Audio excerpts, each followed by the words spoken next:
We have before us the opportunity to forge a new world order. A world where the rule of law, not the law of the jungle, governs the conduct of nations.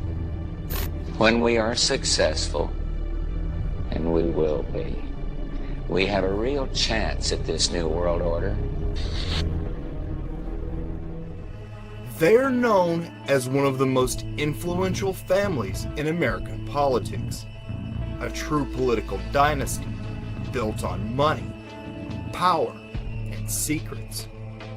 But the Bush family is a lot weirder than you think. Behind glowing TV interviews and a carefully crafted public image lies a seriously dark and shady family with long-standing connections to the deep state and shadowy secret societies such as Skull and Bones and Bohemian Grove. You fired me once again! Could Barbara Bush really be the daughter of Aleister Crowley? What's with the fetus kept preserved in a jar? You showed him the fetus in the jar. Well, really, We the truth touched on is, it before. And why were children trafficked into H.W. Bush's White House? For using the services of a callboy ring. Callboy ring. We're given a late-night tour of the White House last year. What is the real truth behind the Bush's all-American facade? Join me as we explore the dark side of the Bush family the mainstream media won't show you.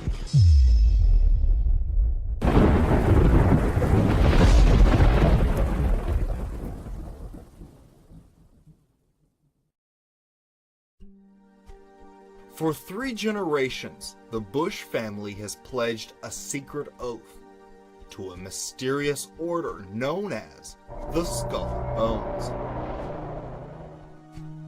It's one of the most exclusive and notorious secret societies in the world, recruiting the elite of the elite from among the junior ranks of Yale University. Skull and Bones is a satanic death cult for bloodline families, formerly known as the Brotherhood of Death, and it certainly lives up to its namesake. Every year when new members are initiated, screams and chanting are heard echoing from the society's secured compound called The Tomb. He was part of a team that successfully recorded part of the initiation ceremony that takes place in the tomb's courtyard. And what did you hear? What was it you managed to get this unique it was access to it? disgusting. It was gross. I mean, they were pretending to murder people. And What was the tone of it, though? Was it jokey, or was it vicious. quite... No, it wasn't jokey at all. It was sick. It's not the only way I can describe it. It was sick.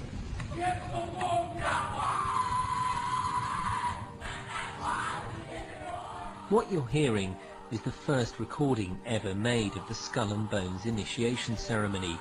It has never been broadcast before.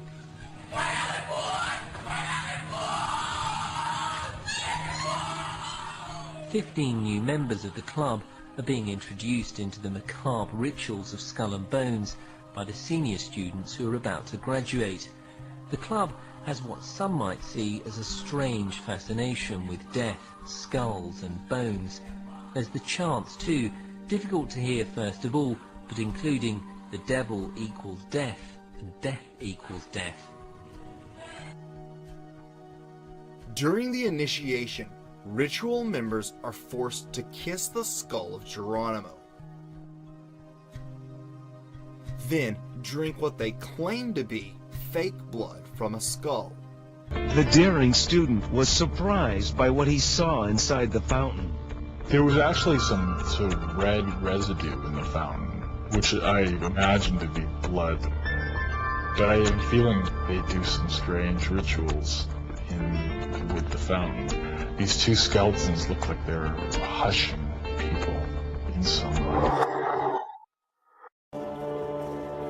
During their initiation, candidates must recount all their sexual exploits. Finally, they are expected to perform various oaths, kiss some feet, and drink blood.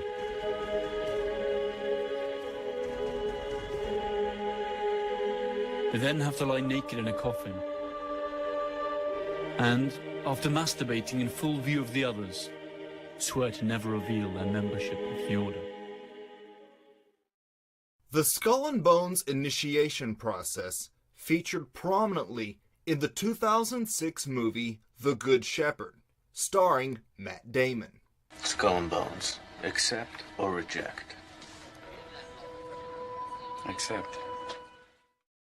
But few Americans realize that both father and son have already taken an oath to a mysterious and powerful secret society known as Skull and Bones.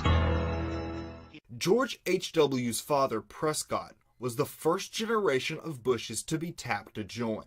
Prescott made millions funding Hitler during World War II, directly profiting from concentration camp slave labor.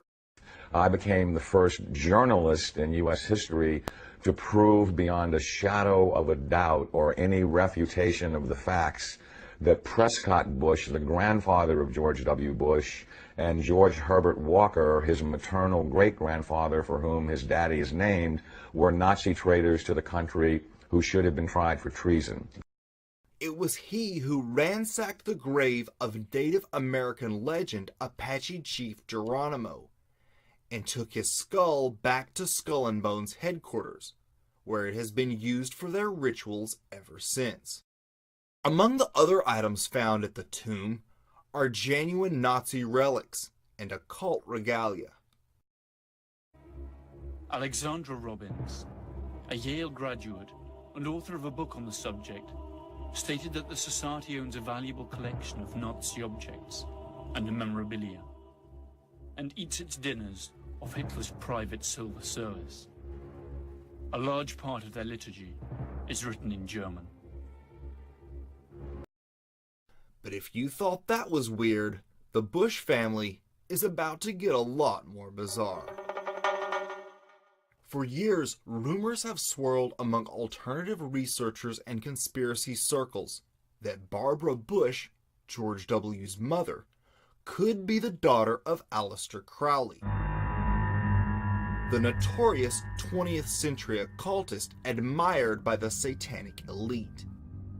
The notion is roundly ridiculed by mainstream sources. However, the historical circumstances are nonetheless correct for this to have occurred, so much so that a British documentary about Crowley entitled In Search of the Great Beast devoted a segment to the rumor and explains how Barbara Bush's mother met Aleister Crowley. Not long afterwards, she was pregnant with Barbara, who bears a striking resemblance to Crowley. By 1924, Crowley was living in poverty in France. An old friend and famous literary figure and occultist, Frank Harris, kindly took him under his roof. Frank Harris lived with a woman by the name of Nellie O'Hara. If what has been written in later years can be believed, Nellie had a friend in America, Pauline Pierce, who was married to Marvin Pierce, head of the McCall Corporation. In early 1924, Pauline traveled to France to stay with her friend. Thus it was that four individuals came together: Frank Harris, Nellie O'Hara, Pauline Pierce, and Aleister Crowley. According to Crowley's diaries, during this period in Paris, Crowley underwent the supreme ordeal, linked with his realization of the grade of Ipsissimus. According to a description of the rite, on the appointed day, the candidate is attended by one or more chosen and experienced attendants whose duty is A, to exhaust him sexually by every known means, B, to rouse him sexually by every known means. Every device and artifice of the courtesan is to be employed, and every stimulant known to the physician. If Crowley did go through this ordeal in 1924, then it is highly likely, based on his previous experiences, that his closest associates of that time including Nellie and Pauline, performed as his magical assistants. Pauline Pierce returned to America in early October of 1924. 8 months later, on June the 8th, 1925, she gave birth to a girl named Barbara. Barbara Pierce married George H.W. Bush, who eventually became the 41st President of the United States. And they had a son, George W. Bush, the 43rd President of the United States. Could the wickedest man in the world, Aleister Crowley, be George W. Bush's grandfather?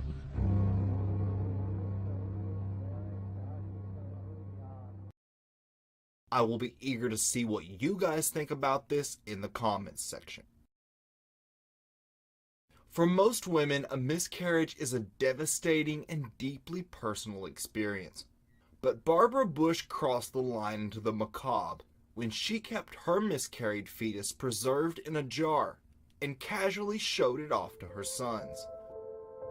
He says you gave him special permission to write about it. He wrote that when you once had a miscarriage, you showed him the fetus in the jar. Now, really, we the truth touched on it before, but we didn't Paola elaborate. put it in a jar. What? Paola, it's not in the library. No, I know. George, Paola put it in a jar. And my mom is what I learned was she's a straightforward person. She says to her teenage kid, here's a fetus. Kid, here's a fetus. Who else but Aleister Crowley's daughter would keep their own fetus displayed in a jar?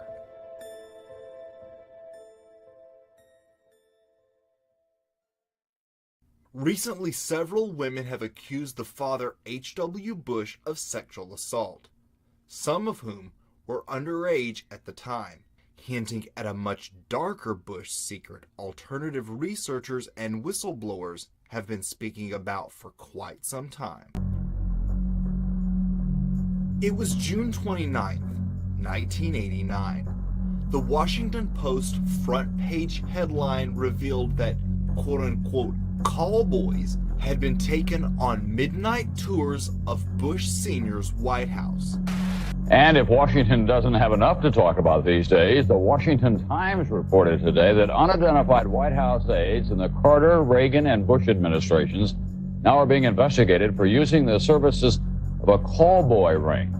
The paper reports that 2 of the male prostitutes were given a late-night tour of the White House last year. One of those boys was Paul Bonacci, an underage sex trafficking victim, who was later awarded $1 million in federal court against his trafficker. He claims to have witnessed George H.W. Bush at elite D.C. parties, where he and other children were passed around.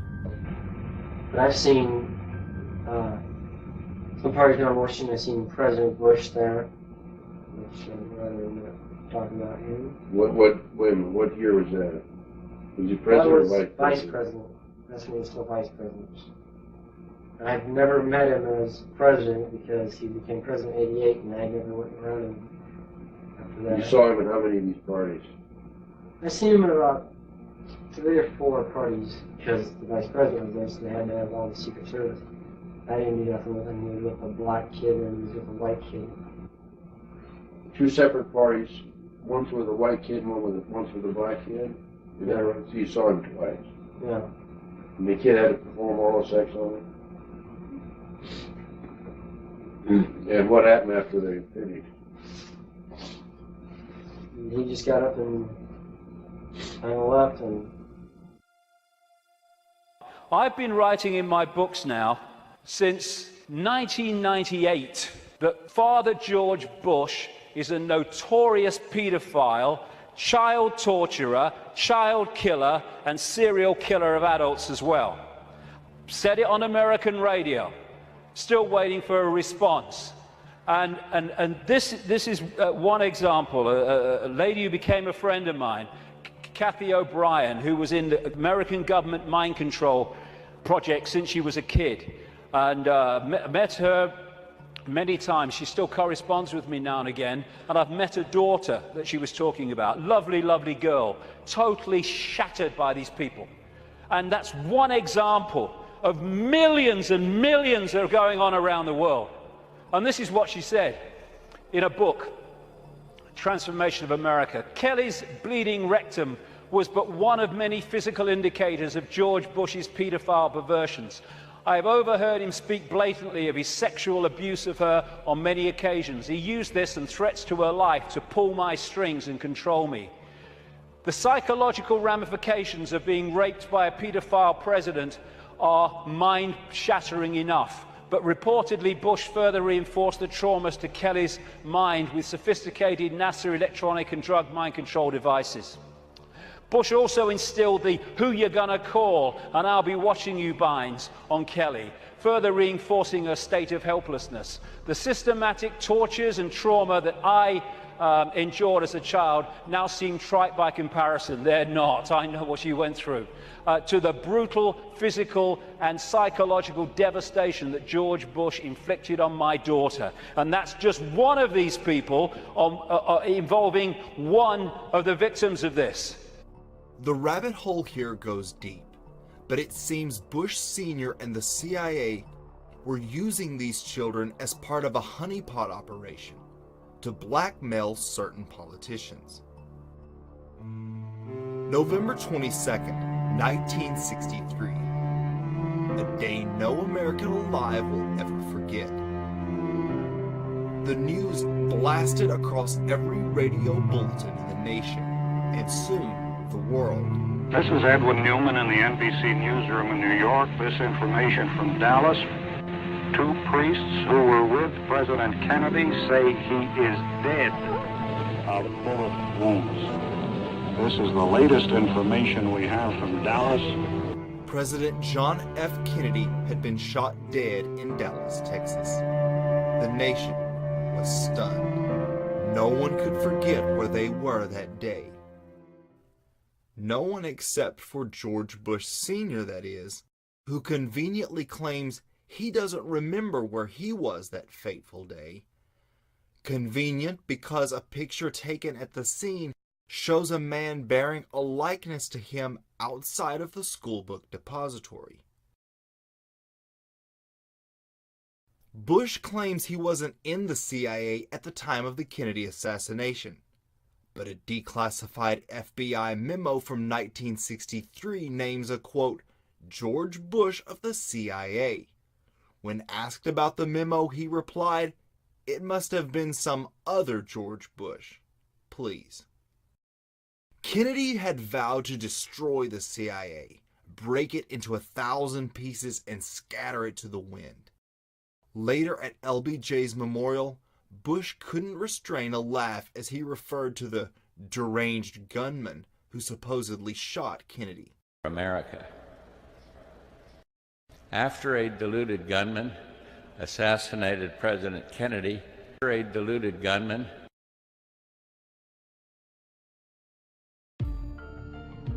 Today, far from sitting on the sidelines, the Bushes are still a powerful Illuminati bloodline family, known to attend Bohemian Grove rituals and wield a great deal of power within the deep state. So let me know what you guys think about this real-life Addams family. Do you think Barbara Bush is really the daughter of Aleister Crowley? What about the fetus they keep in a jar? Be sure to like and subscribe, and I want to thank my patrons over at patreon.com for supporting this channel and helping to keep original truth content like this coming. Thank you.